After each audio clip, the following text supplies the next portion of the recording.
hadis-hadis Nabi yang ada dalam Kitabul Arba'in fi Madhabis Salaf oleh Syekh Ali bin Yahya Al-Haddadi hafizahullah ta'ala.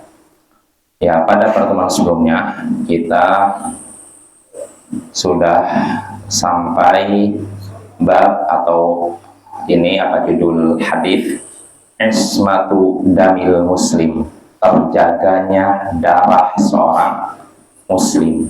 Ya, terjaganya darah seorang muslim artinya seorang muslim darahnya tidak boleh ditumpahkan, tidak boleh ditumpahkan atau tidak boleh dibunuh gitu, tanpa alasan yang dibenarkan. Artinya kalau dengan alasan yang dibenarkan maka diperbolehkan menumpahkan darahnya. Apa saja alasan yang membolehkan untuk menumpahkan darah seorang muslim? Inilah yang akan kita bahas pada hadis yang akan kita baca. Berkata Syekh Ali bin Yahya Al-Haddadi hafizahullah, an Abdullah bin Mas'ud radhiyallahu anhu qala qala Rasulullah sallallahu alaihi wasallam, la yahillu damu mri'in muslimin yashhadu an la ilaha illallah wa anni rasulullah illa bi ihda thalath, at-thayyib an-nafsu bin nafs wa-thayyibu zani wal-mufariqu lidinihi at-tariqu lil jama'ah, rawahul Bukhari wa Muslim. Dari Abdullah bin Mas'ud, semoga Allah meridhoinya, ia berkata, Rasulullah sallallahu alaihi wasallam bersabda, tidak halal darah seorang muslim yang bersaksi bahwa tidak ada yang berhak disembah kecuali Allah dan bahwasanya aku adalah Rasulullah, kecuali dengan salah satu dari tiga perkara. Jiwa dibalas dengan jiwa, orang yang nikah berzina, dan orang yang meninggalkan agamanya memisahkan diri dari jamaah. Hadis riwayat Bukhari dan Muslim. Nah, ini hadisnya saudara-saudara yang semoga dirahmati Allah. Hadisnya dari Abdullah bin Mas'ud. Di sini Rasulullah sallallahu alaihi wasallam bersabda, la yahillu damu mri'in muslimin yashhadu an la ilaha illallah wa anni rasulullah illa bi ihda thalath. Tidak halal darah seorang muslim yang bersaksi bahwa tidak ada yang berhak disembah kecuali Allah dan bahwasanya aku adalah Rasulullah, kecuali dengan salah satu dari tiga perkara. Tidak halal darah seorang muslim yang bersaksi tidak ada yang berhak disembah kecuali Allah dan bahwasanya aku adalah Rasulullah, kecuali dengan salah satu dari tiga. Maksud bersaksi tidak ada yang berhak disembah kecuali Allah, lalu bahwasanya aku adalah Rasulullah, maksudnya apa ini? Syahadat, yang sudah mengucapkan dua kalimat syahadat. Tidak halal orang yang sudah mengucapkan dua kalimat syahadat, darahnya tidak halal, artinya tidak boleh ditumpahkan kecuali dengan salah satu dari tiganya. Asalnya terjaga, darah seorang muslim tidak boleh ditumpahkan. Kalau ada orang sudah mengucapkan dua kalimat syahadat, kita anggap dia saudara kita seiman, seislam, seagama. Tidak boleh darahnya ditumpahkan, tidak boleh hartanya dirampas. Ya. Kecuali kalau ia melakukan salah satu dari tiga, kata Nabi. Apa itu? An-nafsu bin nafsi, nyawa dibalas dengan nyawa. Maksudnya kalau seorang muslim membunuh muslim yang lainnya tanpa alasan yang dibenarkan dengan sengaja, maka kalau dia melakukan demikian, jika keluarga korban tidak memaafkan, berarti dia harus qisas, dihukum bunuh juga. Dia sudah melenyapkan nyawa orang lain, berarti dia pun harus dilenyapkan nyawanya. Ya, ini namanya qisas. Ya, ini kalau dengan syarat keluarganya tidak memaafkan. Tapi kalau keluarga korbannya udah kami maafkan, kenapa? Iya, memaafkan, tapi kami minta dia denda. Ya, satu orang 100 unta, dan itu besar bapak jumlahnya ya.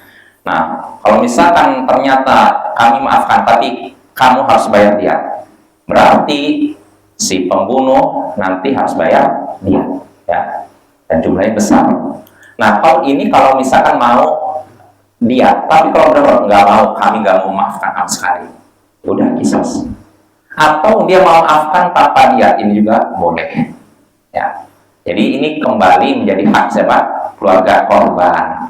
Kalau keluarga korban benar-benar memaafkan, tidak mengharapkan dia tuh kayak denda, ya sudah, berarti selamatlah orang ini. Dan ini Bapak, dianjurkan bagi keluarga korban memaafkan kalau memang orang yang membunuh ini asalnya baik, soleh. Dan ini dijelaskan oleh Syekh Muhammad bin Shalih Al-Utsaimin. Jadi memaafkan itu tidak terpuji secara mutlak dan tidak tercela secara mutlak, dilihat orangnya. Dalam hal kisos ya, kalau misalkan orangnya memang ringan tangan, dengan tangan artinya apa? Apa artinya? Suka membantu, suka aja, bukan dengan tangan apa? Berat tangan atau orangnya artinya suka mengganggu, suka main tangan lah. Sebenarnya main tangan, sebenarnya ngancam, kayak preman gitu loh. Maka kalau dia melakukan pembunuhan, sebaiknya nggak usah dimaafkan, kata Syekh. Sebagai apa? Pelajaran buat orang lain yang macam-macam nih, kamu nih. Kalau kamu mudah menumpahkan darah orang, kamu pun darahnya harus ditumpahkan. Nah ini Bapak ya, ini kalau orangnya memang mudah gitu mengganggu orang lain, memang terkenal jahat. Tapi kalau ada orang yang terkenal baik, cuma satu hari dia emosinya meluap, meledak-ledak sehingga dia nggak bisa menahan emosinya lalu bunuh orang, maka yang seperti ini sebaiknya dimaafkan. Sebaiknya dianjurkan, bukan diwajibkan. Karena dalam Islam kita kalau dizalimi, kita dianjurkan memaafkan, bukan diwajibkan. Gak ada kewajiban gitu. Jadi nggak boleh maksakan orang korban, keluarga korban untuk memaafkan, nggak ada. Dalam Islam kalau kita ditampar pipi kanan, ya cukup saya maafkan, itu aja. Jangan ditampar pipi kanan berikan pipi kiri. Sakit ya, tampar pipi kanan aja udah sakit, masih tambah pipi kiri. Kita nggak seperti itu ya. Dalam Islam kalau kita disakiti, stop dan saya maafkan kamu, atau balas sekali, itu diperbolehkan ya. Jadi gitu Bapak ya. Jadi memaafkan kesalahan ini dalam Islam itu dianjurkan, bukan diwajibkan ya, dianjurkan. Jadi jangan kita maksa orang untuk memaafkan ya. Tapi tentu saja kita anjurkan orang untuk memaafkan, karena biasanya kalau orang mudah memaafkan, Allah pun mudah memaafkannya. Kalau dia mudah memaafkan kesalahan orang lain, nanti kalau dia punya salah sama orang lain pun mudah memaafkan. Tapi kalau mau persulit, biasanya sulit juga. Itu udah semacam kaidah dalam hidup Bapak ya. Kalau kita mempermudah orang, biasanya orang lain pun akan permudah kita. Tapi kalau kita suka mempersulit orang, orang pun akan mempersulit kita. Ya jadi kembali lagi, kalau misalkan seorang muslim membunuh muslim lain dengan sengaja, maka keluarga korban yang terbunuh ini diberikan 3 pilihan. Pertama, kisos, dibunuh lagi si pembunuh ini, atau dia tidak dibunuh tapi bayar diat. Yang kedua ini, kamu bayar diat, denda 100 ekor unta. Apa? Iya, lebih 1 miliar lah, alhamdulillah. Selebih. Atau kami nggak menuntut kisos, nggak menuntut diat dan dimaafkan, kalau dimaafkan. Ini juga boleh, diperbolehkan dan dianjurkan kalau memang si pembunuhnya adalah orang yang terkenal baik. Karena Bapak, jangan kita mudah mencap orang dengan pandangan yang buruk, rendah gara-gara melakukan dosa. Karena yang namanya manusia itu kan hidupnya nggak stabil, iman kita naik turun. Bisa jadi dalam suatu kondisi iman kita lagi turun, benar-benar jatuh dalam maksiat yang besar. Jangan kita memandang orang ini tercela, dihina, diejeknya. Bisa jadi kayak misalkan ada orang soleh, cuma suatu saat karena setan menguasai dirinya, emosinya yang nggak ditahan, dia bunuh orang. Nah maka kewajiban kita sebagai seorang muslim, cukup orang ini dilaporkan lalu diberikan hukuman, nggak usah diejek, diperolok-olok, dijadikan bahan olokan. Jangan sampai kita merasa diri kita lebih baik, lah ini melakukan maksiat. Hati-hati, bisa jadi sikap kita merasa lebih tinggi daripada dia, malah akhirnya mendorong kita melakukan kesalahan yang sama. Jangan ya, jangan kita mengejek orang yang terjatuh dalam kesalahan. Kalau kita ingkar kesalahannya, betul, kita katakan dia salah, cukup sampai situ saja, nggak perlu dijadikan meme di medsos, dijadikan bahan olokan, ejekan dan semacamnya. Ya jadi kita kembali lagi, seorang muslim tidak halal darahnya ditumpahkan. Tidak boleh dia nyawanya dihilangkan kecuali dengan salah satu dari tiga. Di antara yang pertama, nyawa dibalas dengan nyawa, yakni kalau dia membunuh muslim yang lainnya, lalu keluarga yang korban tidak memaafkan. Ini yang pertama. Lalu yang kedua, wathayyibuz zani, orang yang sudah menikah tapi dia berzina. Yang sudah menikah, baik pasangannya masih ada maupun sudah tidak ada. Jadi tidak disyaratkan, oh dia itu masih ada istrinya berzina, baru dihukum. Enggak. Walaupun dia sudah berpisah dengan pasangannya, istilahnya apa? Duda ya, atau janda, maka kalau dia zina, dia nyawanya dihilangkan. Bisa hilang, ditumpahkan. Dengan cara apa? Rajam itu dimasukkan ke dalam lubang setinggi dada, lalu dilempari dengan batu sampai meninggal dunia. Inilah hukuman bagi orang yang sudah nikah lalu berzina. Lah, kenapa kalau yang masih lajang dicambuk 100 kali, tapi yang sudah nikah dirajam, dilempari batu sampai mati? Kata para ulama apa? Karena kenikmatan zina itu menyebar ke seluruh tubuh. Maka begitu pula hukuman yang pas, yaitu dengan dirajam, dilempari dengan batu sehingga rasa sakitnya menyebar ke seluruh tubuh. Nah, itu hikmahnya Bapak ya. Nah, itu hukuman bagi orang yang sudah menikah lalu berzina. Maka hati-hati ya. Dan ini juga Bapak, ketika ada orang yang terjatuh dalam perbuatan seperti ini, ya cukup kita laporkan dia kepada pihak yang berwajib, selesai. Jangan kita juga memperolok-oloknya, mengejeknya, merasa diri kita lebih baik daripada dia. Hati-hati. Ini penyakit ujub kibar yang bisa menyeret kita pada dosa yang lebih besar daripada dosa dia. Ya, maka hati-hati ya. Kalau ada orang yang terjatuh dalam zina, sudah nikah zina, sudah kita katakan dia udah salah, laporkan pada pihak yang berwajib. Nah, dia nanti harus dirajam. Dan ini sudah terjadi di zaman Nabi Shallallahu Alaihi Wasallam. Ada beberapa orang yang seperti itu. Nah, cuma di zaman Nabi, jadi seorang dikategorikan zina, Bapak, ini dengan tiga, salah satu dari tiga. Pertama, kalau dia hamil, ketahuan gak ada suaminya, tiba-tiba hamil. Nah, berarti ini tandanya apa? Zina. Nah, ini bisa dijatuhkan hukuman rajam. Atau kesaksian dari 4 orang yang menyaksikan dengan jelas timba masuk sumur, atau istilahnya jarum masuk lubang, benang masuk jarum. Artinya jelas, enggak samar-samar. Kalau baru sekedar keduanya masuk ke tempat sembunyi, tempat gelap, nggak bisa dikatakan zina.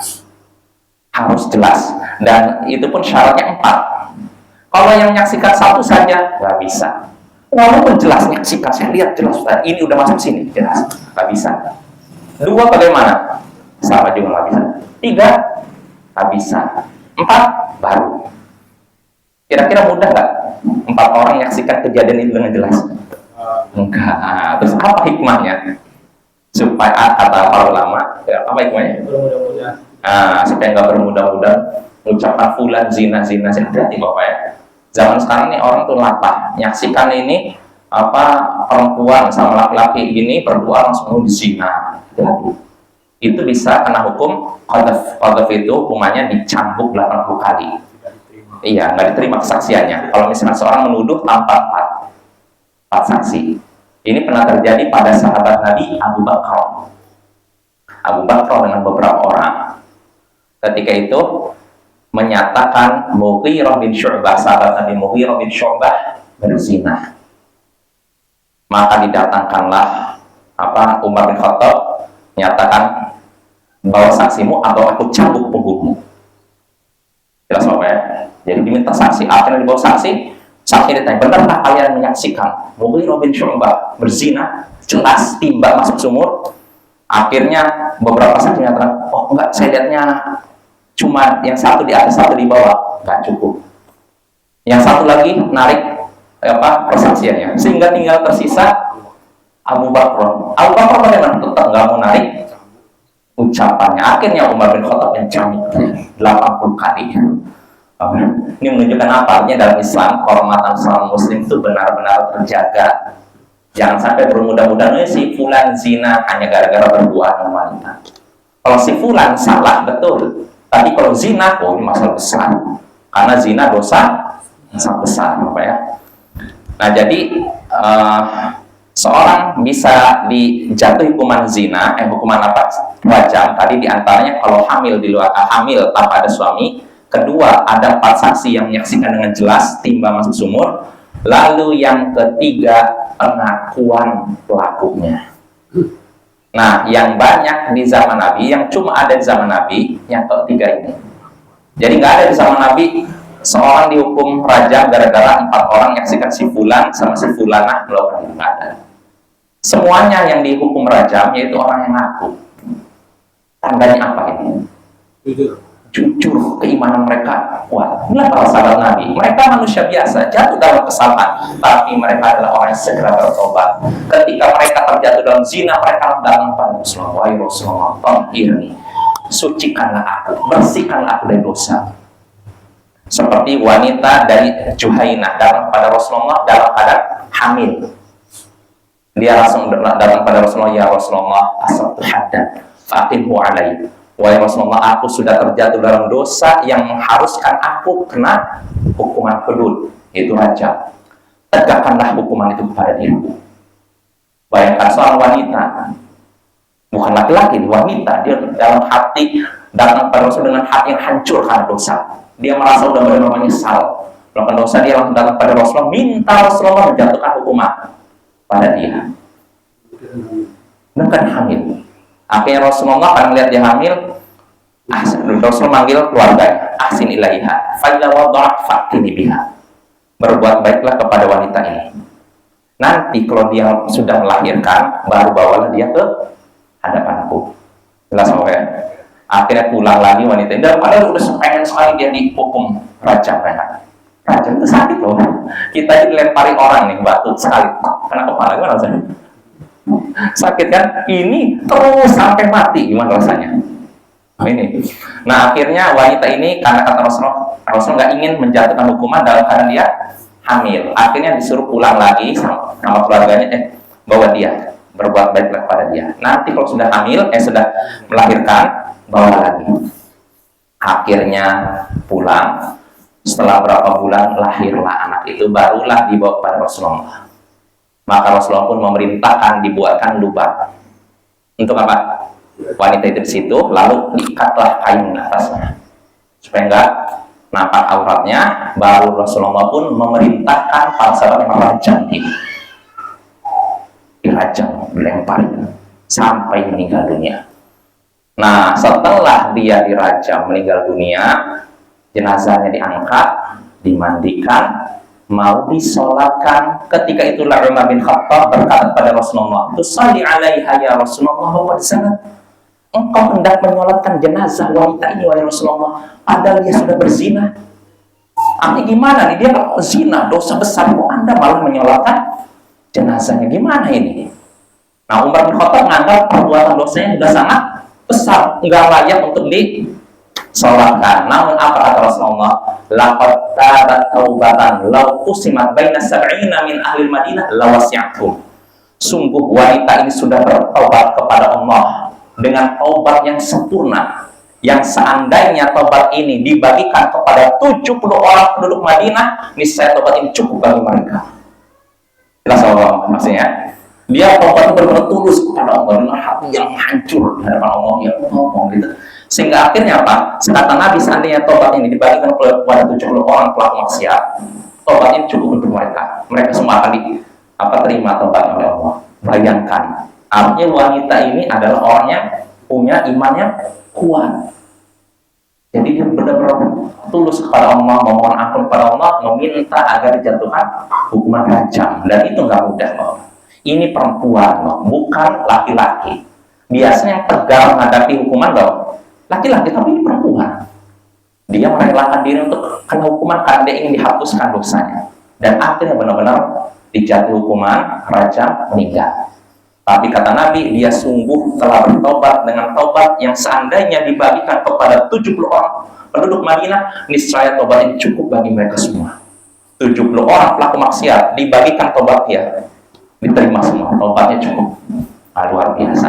Nah, ini menunjukkan mereka, wanita ini sahabat Nabi kan? Dianggap sahabat Nabi kan? Walaupun gitu, walaupun dia sahabat Nabi, dia pun terjatuh dalam dosa. Tapi para sahabat Nabi adalah orang istimewa. Ketika mereka terjatuh dalam dosa, mereka segera berobat. Beda dengan kita, sudah terjatuh dosa terus saja berlarut-larut. Tapi kalau para sahabat Nabi terjatuh dalam dosa, langsung sadar tobat.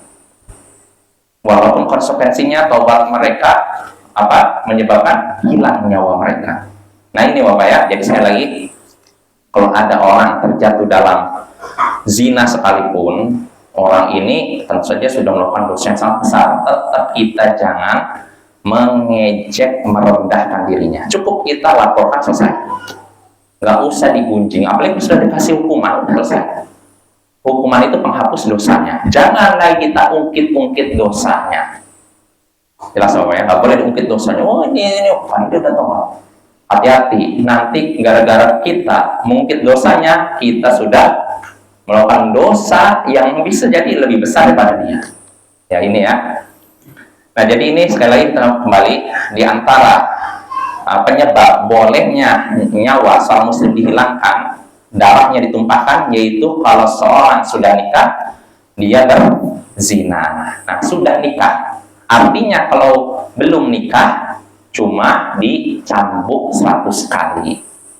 Ini kalau orang merdeka, kalau orang ini budak setengahnya 50 kali ya Pak ya. Dan dicambuknya bukan pakai tali rapiah yang nah saya lihat ya, tapi bagus lah. Di satu daerah hukuman bagi ini katanya pezina dicambuk, betul, tapi cambuknya kok tali rapiah kayak plok itu nggak sakit itu.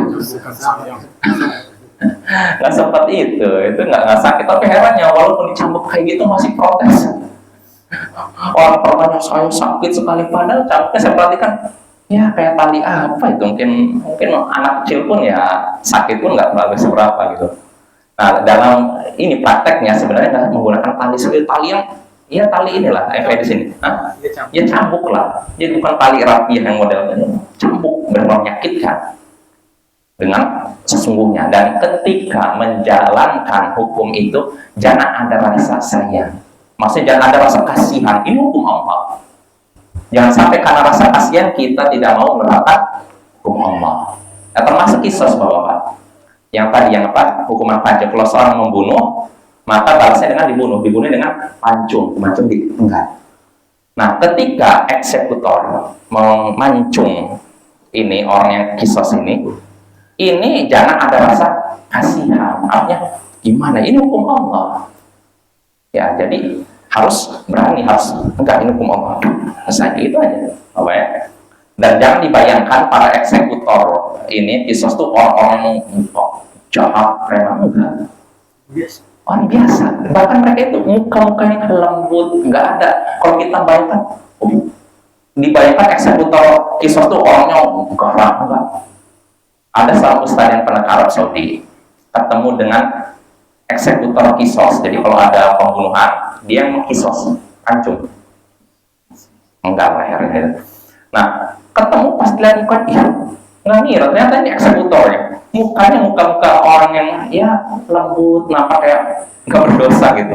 Kadang muka-muka lugu gitu. Kalau kita bayangkan, dia kalau udah biasa menghilangkan nyawa, berarti orangnya mukanya garang gitu kan. Iya, orang besar garang, ternyata enggak. Pas lihat mukanya lembut banget. Karena apa? Dia ketika membunuh bukan atas dasar hawa nafsu, tapi perintah Allah. Makanya nggak berpengaruh pada wajahnya. Tapi kalau orang yang membunuhnya atas dasar hawa nafsu, nampak dari wajahnya. Ya nggak? Para pembunuh berdarah dingin, selain nampak dari mukanya garang nih. Tapi kalau orang yang membunuh karena memang atas dasar hukum Allah, nggak akan nampak ke mukanya. Dia tetap orang biasa. Kalau ngomong pun lembut. Nah ini Bapak ya. Jadi kita kembali lagi di antara sebab darah seorang muslim bisa ditumpahkan, yaitu pertama, kalau dia membunuh muslim lain dengan sengaja. Lalu kedua, dia sudah menikah tapi berzina. Lalu yang terakhir, wal mufariqu lidinihi at-tariqu lil jamaah. Orang yang meninggalkan agamanya, memisahkan diri dari jamaah. Jamaah ini maksudnya umat Islam. Memisahkan diri dari umat Islam. Artinya apa? Murtad, meninggalkan agamanya. Nah, ini juga hukumannya hancur, dihilangkan nyawanya, ya dipenggal. Apa ya? Nah, ini bahayanya orang yang murtad. Ya, kenapa sampai dalam Islam hukumnya seperti itu? Karena penyakit, karena murtad. Kalau orang murtad dibiarkan, penyakitnya cepat nyebar, latah nanti. Kalau udah satu murtad dibiarkan, nanti yang lain ikut murtad. Maka dalam Islam hukumnya tegas, dihilangkan nyawanya. Jelas Bapak ya? Nah, namun perlu kita ketahui, ini kan disebutkan dengan jelas, 3 orang ini boleh dihilangkan nyawanya. Namun perlu kita ketahui, yang berhak mempraktekannya hanyalah penguasa, bukan kita rakyat biasa. Jadi nggak boleh kita rakyat biasa langsung main hakim sendiri, nggak boleh. Walaupun kita tahu orang ini melakukan demikian. Ya, contohnya misalnya pertama, orang ini membunuh muslim lain dengan sengaja. Orang nggak berdosa kok dia bunuh, maka nggak boleh kita tangkap dia, pancuk bener. Nggak boleh itu. Nggak boleh ya, itu hanya hak penguasa. Penguasa lah yang menjatuhkan hukuman itu. Ya, nggak boleh kita main hakim sendiri. Begitu juga kalau orang berzina, orang nikah lalu berzina. Kita tahu orang ini sudah nikah malah berzina. Kita saksikan 4 mata menyaksikan, 4 orang menyaksikan, dia berzina. Maka nggak boleh, kita seret, lalu kita rajam, masukin ke lubang, dilempari batu. Nggak boleh. Yang melakukannya hanya penguasa. Begitu juga orang murtad. Dan alangkah banyaknya orang murtad di zaman sekarang. Nah, ini juga kalau ada orang murtad, nggak boleh kita langsung eksekusi sendiri. Nggak boleh. Yang berhak melakukannya hanya penguasa. Ya, terus bagaimana kalau penguasa tidak menjatuhkan hukuman? Ya sudah, itu tanggung jawab penguasa. Nanti penguasa lah yang bertanggung jawab di hadapan Allah. Karena tidak menegakkan hukum Allah. Dan itu juga tentu saja berat. Makanya kalau memang tidak siap untuk menegakkan hukum Allah, ya jangan mencalonkan diri. Nanti konsekuensinya dia nggak menegakkan hukum Allah, itu bahaya itu. Sedangkan dia punya kekuasaan ya. Maka itu apa ya? Jadi ini yang perlu kita ketahui, nggak boleh main hakim sendiri ya. Terkait dengan hukum hudud, hukum-hukum Allah yang disebutkan dalam syariat, nggak boleh kita mau praktekkan sendiri. Hanya penguasa yang memegang kekuasaan dan kekuatan lah yang berhak melakukan itu. Jelas ya? Nah, dari hadis ini kita bisa mengambil beberapa pelajaran atau 2 faedah. Di antaranya pertama, darah seorang muslim asalnya terjaga. Ya, asalnya terjaga, tidak boleh ditumpahkan, tidak boleh nyawanya dihilangkan. Ini hukum asalnya. Jadi kalau ada orang sudah syahadat, mengucapkan 2 kalimat syahadat di hadapan kita, sudah, dia darahnya terjaga, hartanya juga terjaga. Nggak boleh kita langsung menghilangkan, kecuali dengan alasan yang jelas. Ya, di antaranya apa ini? Faedah kedua, di antara sebab bolehnya nyawa seorang muslim dihilangkan, yakni 1. Membunuh seorang muslim dengan sengaja, 2. Berzina dalam keadaan sudah nikah, lalu 3. Keluar dari Islam. Nah, ini di antara penyebab nyawa seorang muslim bisa dihilangkan, dan ini bukan pembatasan. Apa ya? Bukan pembatasan. Nah, bukan pembatasan. Artinya apa? Ada perbuatan lain yang bisa menyebabkan nyawa dihilangkan. Ya, cuma yang paling jelas ini. Contohnya ada perbuatan lain yang bisa berkonsekuensi hukuman mati. Liwat, istilahnya apa? Sodomi ya, istilahnya homoseks itu. Ini juga bisa menyebabkan dijatuhi hukuman mati. Karena kata Nabi, idza ra'aitum man ya'malu 'amala qaumi Lut faqtulul fa'il wal maf'ul bih. kalau kalian menyaksikan ada orang yang melakukan perbuatan yang dilakukan oleh kaum Lut, maka bunuhlah pelakunya dan korbannya, dalam tanda kutip. Perbuatan kaum Lut apa? Itu sodomi kan? Melakukan laki-laki sama laki-laki. Nah, kalau kita menyaksikan demikian, kata Nabi, maka bunuhlah pelakunya dan korbannya. Dalam tanda kutip korban, aslinya bukan korban, dia juga menikmati kan. Nah, artinya yang mau yang atas bawah kedua-duanya kena. Itu yang khusus yang laki-laki ya? Laki-laki ya. Kalau perempuan, para ulama beda pendapat. Sebagian menyatakan enggak bisa disamakan perempuan. Istilahnya apa perempuan? Lesbi ya. Itu tidak. Allahu a'lam ya. Kalau saya belum cari keterangan para ulama yang kuat mana, tapi kalau yang laki-laki bisa dibilang itu hukumannya yaitu dengan dibunuh. Cuma para ulama beda pendapat tentang cara membunuhnya, menghukum matinya bagaimana. Sebagian ulama menyatakan dibakar. Jadi kalau ada orang melakukan hubungan itu laki-laki dibakar. Tapi ini pendapat yang lemah. Ada lagi yang mengatakan dipancung. Pancung sama seperti bunuh. Nah, ini juga nggak ada dalil jelas. Dan ada yang berpendapat hukumannya dibawa ke tempat tinggi, lalu dilempar. Setelah itu dilempari dengan batu dari tempat tinggi. Nah, kenapa ulama sampai berpendapat hukuman seperti ini? Kenapa kan? Seperti mereka menganalogikan, menyamakan itu dengan azab yang Allah berikan pada kaum Lut. Karena kaum Lut kan gitu. Mereka kaum Sodom kan, laki-laki sama laki-laki dihukum dengan apa? Mereka faja'alna 'aliha safilha. Allah putar bagian atas tanah mereka jadi bawah, lalu diginikan, lalu dilempari batu dan neraka. Makanya sebagai ulama pendapat kalau ada orang melakukan hubungan itu laki-laki sama laki dibawa ke tempat tinggi, didorong, setelah itu dilempari batu dan neraka.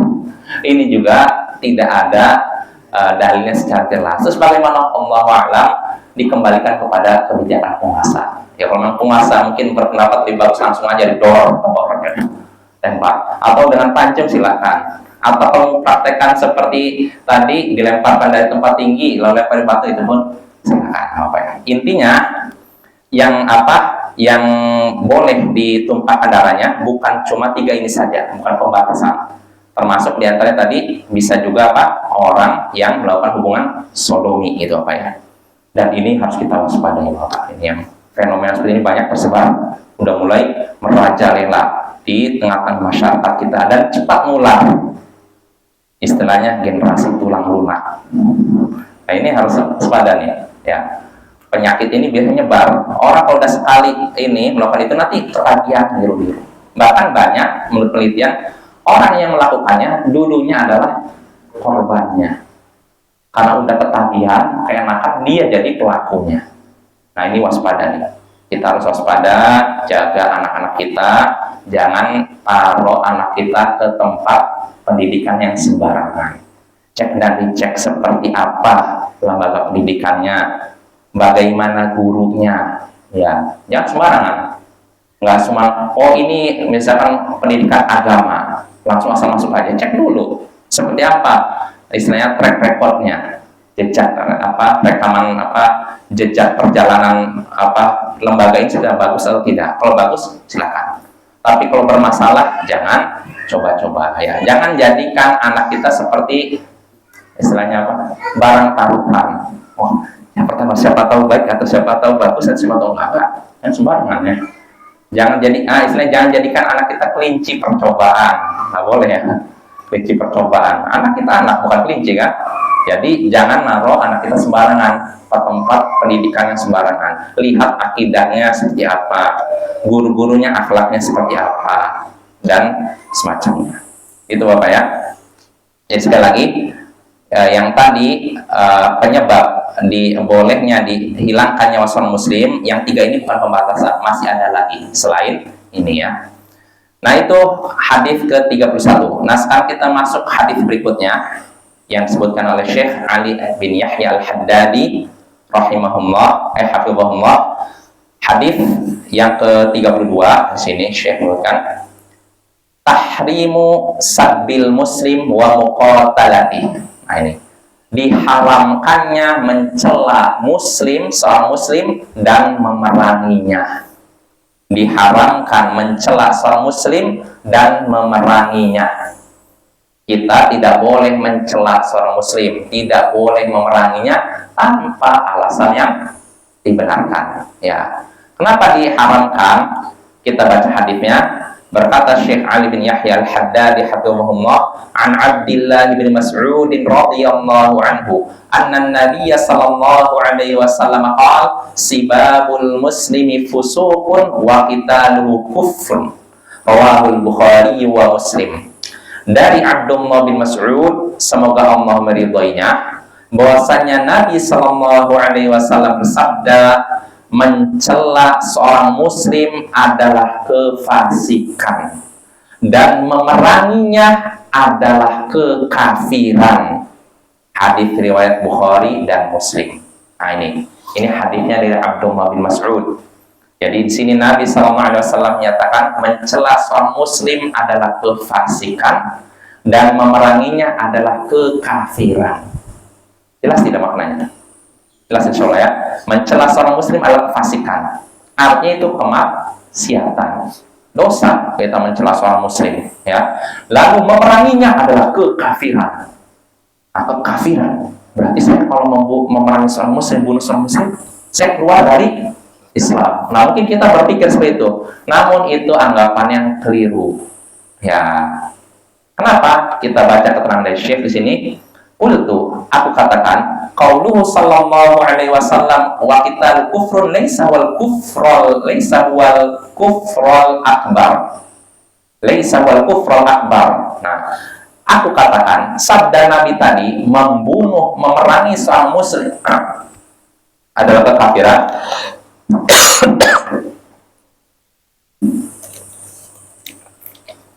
Jadi kata Syekh, sabda Nabi SAW tadi, dan memerangi seorang muslim adalah kekafiran.